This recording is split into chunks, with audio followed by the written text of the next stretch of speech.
тудың желбірегені жаныма қуат береді. Таласқа түссе жан мен ту, жан емес маған керегі, көк тудың желбірегені. Бісміллә бастайын. Армысыз қазақ елі? Армысыз жеке? Сіз енді менің каналыма Казхунтер халық каналы. Бірінші рет енді сізде сияқты үлкен күрт адамнан интервью алып отырмын. Рахмет сізге интервью бергеніңізге, келіскеніңізге. Енді мен айтатын сұрағым жаңағы сайлау туралы. Сайлау қалай өтті, әділетті ма, сол екінші сұрақ сол болса? Жоқ, сайлау әділетті өтті ғой, оны менің ойымша барлық сайлаушылар да біледі, сайлауға қатысты адамдар да біледі. Қасым-Жомарт Тоқаев ағамыз осы сайлау әділ өтеді деп уәде берді.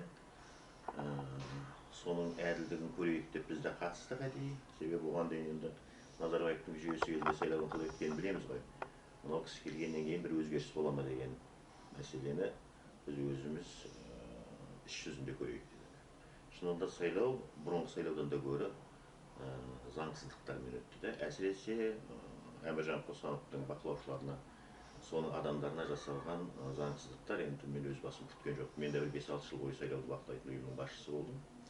Тәуелсіз бақылаушылардың республикалық жүйесі. Сондықтан сайлаудағы заңсыздықтардың қандай деңгейде өтетінін мен де білетін адаммын Қазақстанда. Бірақ бұл жердегі сайлауда бұдан да жаман, бұрынғыдан да жаман заңсыздықтар орын алды. Сондықтан сайлау әділетсіз өтті деп, және оны сайлаудың нәтижесі нақты халықтың дауысын көрсетпейді деп ойлаймын. Содан кейін екінші сұрақ. Мен кешіріп сұраймын, бірінші рет интервью алып тұрмын енді. Бізде оператор жоқ, өзіміз операторымыз, өзіміз неміз жаңағы. Журналист, монтаж да, бола бермін да. Екінші сұрақ енді жаңағы не? Осында келдіңіз, осы не жағдаймен келдіңіз, қандай план, жұмыс? Енді мен қазір 1-2 облыстарда болдым, осы сайлаудан кейін барып, сол сайлауға қатысқан, әсіресе жаңағы Әміржан Қосановтың соны ұсынған, соған жұмыс істеген адамдарменен сөйлесіп, сайлауға қалай баға беру, сайлауда өткеннен кейін сараптау, пікірлерін білу. Себебі әлеуметтік жүйеде сан түрлі пікірлер бар. Тіптен адамның миына кірмейтін ешқандай бір дәлелсіз, дерексіз пікірлер орын алып жатыр көп жерде. Оған біздің қазақтың жаңағы атысы шапты, жаяу қапты деп қосылып жатқан адамдар да бар. Негізі бар ма, негізі жоқ па, дәлелі бар ма, дәлелі жоқ па, неше түрлі сөздер айтылып жатыр. Сондықтан осыны мен халықтың алдында біліп, солардың дәлелін тыңдап, солардың бағасын естігім келеді, және өзімді осы сайлауға қатысты өзім пікірімді айтқым келеді. Сол мақсатпенен соғып кетіп жатқанымыз қарағандыға. Содан тағы бір осыдан кейін бір сұрақ туады.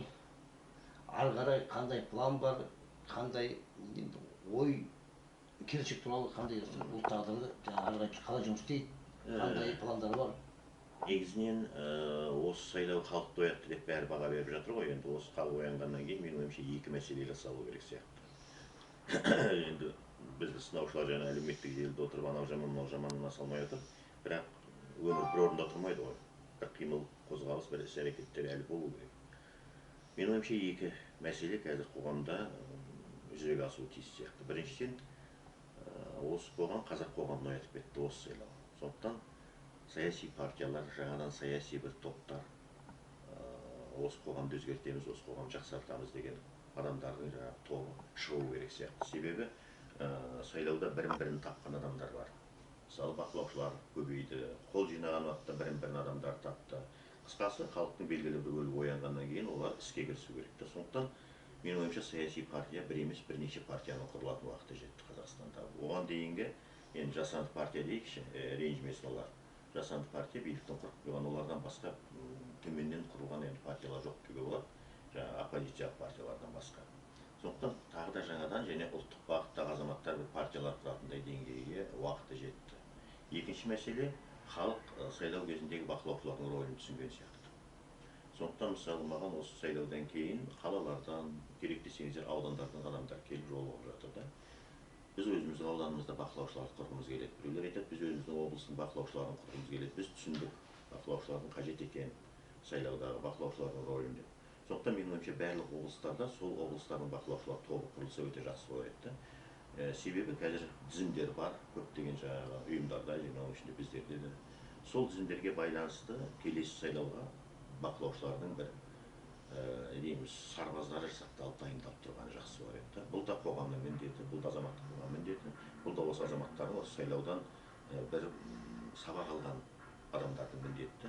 Сондықтан осы екі мәселе жаңа саяси партиялардың құрылуға байланысты жұмыстар және әрбір елді мекендерде келешектегі сайлау кезінде біз бақылаушы боламыз деген адамдардың бірігу мәселесі тұрды. Осыған байланысты жұмыс істеуіміз керек сияқты. Рахмет, жұмыс істеу керекпіз. Соны тағы бір сұрақ қойсам сізге енді. Бұл енді каверде вопрос дейді ғой жаңағы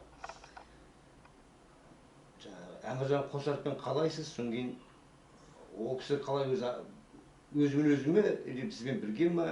Ол кісі өзі партия құра ма? Или қалай? Енді ол жағын білмеймін. Әміржан Қосановпен сол сайлаудан кейін бір рет кездестік. Арамыз жақсы. Сайлау кезіндегі кейбір жаңағы әңгімелер бәріне де өзінің ол жауабын берген сияқты осылардың арасында. Талай жаңағы ютубта да сұхбат бергенде де халыққа жеткізген сияқты кейбір түсінбей жатқан жерлерін. Менің ойымша ол саясаттан кеткен жоқ.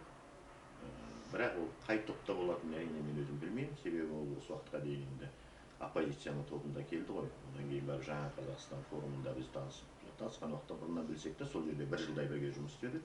Одан кейін барып мына сайлау кезінде ғана біз дейміз нақты істе бірге істедік. Бірақ бізді осы уақытқа дейін жаңағы ұлттық демократиялық бағыттағы топпыз біздер.